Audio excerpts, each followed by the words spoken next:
ठीक है। तो आज का हमारा जो टॉपिक है वो है बेसिकली, आज का अपना टॉपिक है बेसिकली तो reducible to linear differential equation. ठीक है, ये हमारा आज का टॉपिक है। इसमें लाइक मान लीजिए कि हमारे पास एक बेसिकली एक हमारे पास जो डिफरेंशियल इक्वेशन जो दिया हुआ है वो है basically D Y by D X और प्लस है पी एक्स वाई। ठीक है, इज इक्वल टू है आपके पास क्यू एक्स इंटू आपके पास है वाई टू पावर एन। ठीक है, इसको हम लोगों को ये वाले फॉर्म में लाना है, इसको D Y by D X और plus P X Y is equal to basically Q X के फॉर्म में लाना है। तो ये वाई टू पावर एन को हम लोग बेसिकली जब भेजेंगे ना तो लेफ्ट हैंड साइड, या फिर आप मान लीजिए दोनों साइड अपन ने वो कर दिया है, डिवाइड कर दिया है वाई टू पावर एन से। तो अपने पास आ जाएगा one by Y to power N D Y by D X plus P X upon आ जाएगा Y to power N minus one. ठीक है, बराबर में आ जाएगा क्यू एक्स। ठीक है, अब यहाँ पर अपन ने मान लिया है one by Y to power N minus one को मान लिया है टी। ठीक है, वन टू वन एन को टी मान लिया है, तो one minus N upon Y to power N D Y by D X equal to आ जाएगा D T by D X. ठीक है, तो यहाँ से अगर हम लोग देखेंगे तो वाई बाई अगर हम देखेंगे तो वन बाई वन मतलब Y to power N D Y by D X equal to आ जाएगा वन बाई आपके पास आ जाएगा तो one minus N into D T by D X. ठीक है, और जब आप वन माइनस एन से पूरे इक्वेशन में मल्टीप्लाई करेंगे, फिर आप मान लीजिए कि वन माइनस एन को आप करेंगे तो इन दोनों के न्यूमरेटर में भेज दिए हैं, तब आपके पास जो फाइनल इक्वेशन बनेगा वो आ जाएगा basically D T by D x से।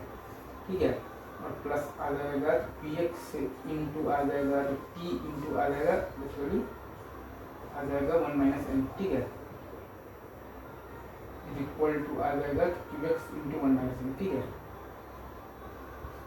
अब ये आपका बेसिकली सेम टू सेम ये वाला फॉर्म है, तो इस फॉर्म का सॉल्यूशन आपके पास आता है basically y into integral of the P X D X is equal to integral of the Q X into integral of the P X D X का इंटीग्रल, या फिर इसको हम लोग ऐसे भी लिखते हैं like y times integrating factor is equal to integral of the Q X into integrating factor D X. तो y के जगह पर है यहाँ पर बेसिकली t लिखा हुआ है, t टाइम्स आपके पास आ जाएगा बेसिकली इंटीग्रेटिंग फैक्टर है आपके पास integral of the P X into D X into आ जाएगा वन माइनस एन।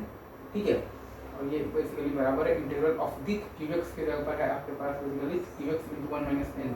ठीक है, इंटू है आपके पास इंटीग्रेटिंग फैक्टर है integral of the P X D X into one minus N. ठीक है ना, और आपके पास बेसिकली डी एक्स और ये पूरा का इंटीग्रल। ठीक है, अब इसमें आप लिख देंगे टी इज इक्वल टू लिख देंगे one by Y to the power N minus one.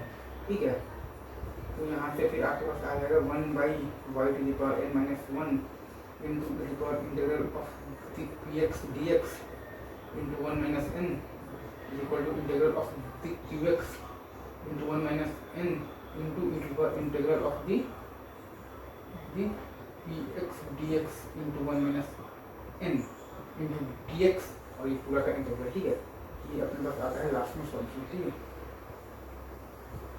ये अपना है बेसिकली तो रिड्यूसिबल टू एलडीई है। अब इसमें एक दो चीज़ हम लोगों को याद रखना है कि बहुत बार अपना बेसिकली तो D Y by D X के टर्म्स में बन रहा होगा एलडीई। ठीक है, तो बहुत बार हम लोग ये भी देखेंगे कि D X by D Y में भी आपका एलडीई आ रहा होगा। ठीक है, तो आपको ये छोटा सा पॉइंट का भी ध्यान रखना है। तो अभी यही बाकी बातें अपन करते हैं।